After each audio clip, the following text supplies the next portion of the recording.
Hey guys, so sorry I couldn't be there today, but you have an opportunity today to take your notes, fill in the blank notes in your pink packets, and also to do some extra credit work when you're done with the notes and the Roman Republic worksheet. So, to start us off, just a couple of reminders. You have a map quiz next week, and you have a homework that's due today on Google Classroom. It's definitions. So try to get those done at some point. Now, for the journal question for today, it's going to get you to start thinking about some of the notes in the Roman Republic. Is recruitment for an army. Should a country, civilization, nation, empire think about standards or requirements for recruiting soldiers? Do they have to be born in the country, or can they be foreign people who have emigrated? Do they have to have a certain weight or height? Do they have to pass a standardized test to test their IQ? Or should there be just an open forum for people to come in and conversate about becoming a soldier? So those are some of the things that you should think about, and the Romans actually thought about as well. So for the Romans, you had to be a Roman citizen. Later on, they would expand this to foreigners who would be known as mercenaries. And then after serving 25 years in the army, if you survived, you actually gained Roman citizenship.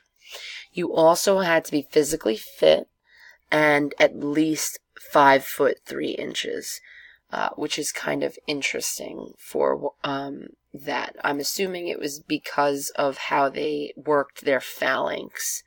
So you had to be of average height to protect the man on your right and your left, and to also, of course, carry a lot of the weaponry. Alright, so I believe we started this today or yesterday, and then we just didn't get to finishing it.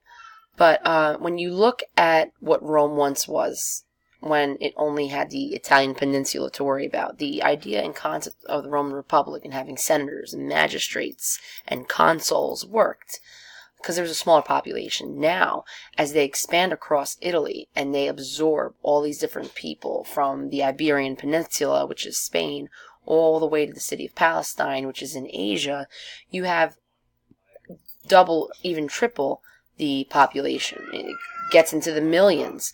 So that concept of a republic is going to be much harder to run efficiently when you're trying to rule over these millions of people. Sorry about the baby crying in the background. That's mine. Anyway, so when these Romans came in to these foreign lands, they treated the people mostly with justice and tolerance. They brought them the 12 tables. They also allowed them to keep certain customs of theirs, and local leaders, but they had to support the Roman government by paying taxes and providing soldiers in the form of mercenaries to Rome. Now, over time, of course, that Roman Republic we were talking about will eventually become a Roman Empire ruled by one person.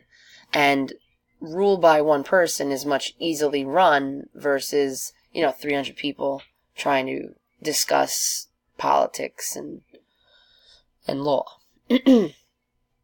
So how is a Roman army organized? We're going to see that the 5,000 men that meet the requirement that the Romans have created as standards will be formed as a legion.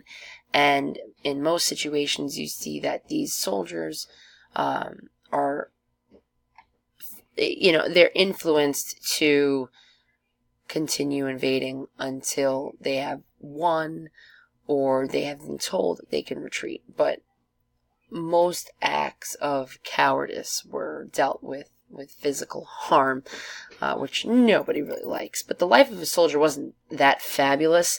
Their food was pretty plain, and of course they were far from home for a long time. But they did get to explore. They got a piece of land. They would get money. They would receive an education to a certain degree. So, there were perks to being a soldier, much like how in our country there are potential perks at joining the Army or the Marines or the Navy, and the armed services like that. So people back at home, this is kind of how the Romans dealt with them.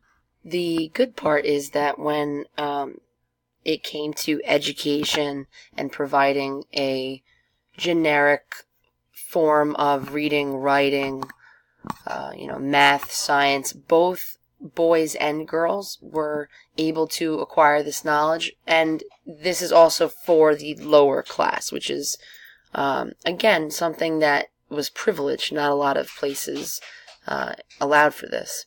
We still see that polytheistic way of life. And again, people had shrines in their own homes regarding particular gods or goddesses. And then, of course, women, we see that women's rights were a little bit expanded here compared to other civilizations. They could get divorced, they could inherit and own property, they attended public events without maybe even, being watched by their father or their brother. They could run businesses, they could own them, and they were more likely to be educated than the Greeks. So if you're going to compare them to the Greeks, and then again, this is despite Sparta, right? Except for Sparta. Most of the Greek world did not educate their women. Okay, so again, eventually the Romans are going to want to increase their power, and in order to increase their power, they have to gain land, but they also have to take out their opponents. And at the time, there was a huge opponent across the sea from the Roman world known as the Carthaginian Empire. And the Carthaginians owned much of the land in northern Africa and other parts of the Western European continent as far as influence goes. So economically, Rome and Carthage competed in much of the Mediterranean world. And that's why these series of wars between Rome and Carthage were known as the Punic Wars, because Punic is Latin for Phoenicians. And who were the carriers of civilization and traded all throughout the Mediterranean Sea in ancient and classical times? The Phoenicians. So the Romans and Carthaginians, who were also having an abundance of trade in the Mediterranean Sea, were also trading and compared to the Phoenicians. So this series of wars were known as the Punic Wars. So to give you some background to the story and make it actually interesting, we have a man by the name of Hannibal seen here in this piece of artistry. And Hannibal's father was this big general of Carthage. He was famous, everybody loved him, and Hannibal did as well. Hannibal wanted to live up to his father greatly, and the unfortunate part was his father, who had been very successful as a general, ends up dying in the first Punic Wars, and as he's dying, he knows the Carthaginians will lose this war, and he says to Hannibal, "Hannibal, make a promise to me, swear to me that in your life you will do nothing more until you've defeated the Romans in the name of the Carthaginians and myself." That's a lot to put on a kid. And so Hannibal agrees. He says, "Absolutely, Dad, I will, every breath I take in my life, I will try to get those Romans for you." And Roxy's crying right now. I don't know if you could hear her. She's upset by this story as well. So, hang in there. So anyway, Hannibal grows into also a great general as well, and he is put in charge of the Second Punic War, where he wants to seek revenge on the Romans. So Hannibal leads them, and he believes that if you're looking at this map here, he believes that Carthage, the best route, although it is to Rome across the Mediterranean Sea, he decides he is going to surprise the Romans by going here and around. The unfortunate part is we know that the land route that Hannibal takes is treacherous, it's long, it's through two different mountain ranges, and he's taking these elephants and thousands of men, and the elephants don't fit along the ridge, and many of them fall to their deaths, and that unfortunately happens to his soldiers as well. Now, before he left for this embarkment to Rome, he left his brother behind at Carthage to run things. And by the time Hannibal actually reaches northern Italy, as he's resting, something gets thrown into his tent. And he looks at it and he sees it's the severed head of his brother, which tells you a couple things. First, his brother's dead, obviously. But second, Carthage has been attacked. And it was most likely the Romans who had not only killed his brother, but also attacked Carthage. So his men are tired. They're weary. Many of them have perished. And they go to fight Rome in Rome. And of course they lose. And they have to go back to Carthage with their tail between their legs. Now, there's 3 wars. That was the second one. Hannibal tries one more time. He tries for a third time. And yet again, he's unsuccessful. And the Romans this time don't want the Carthaginians to come back with vengeance. So what they do is they put every man into slavery. They take the young children and the women and put them into slavery.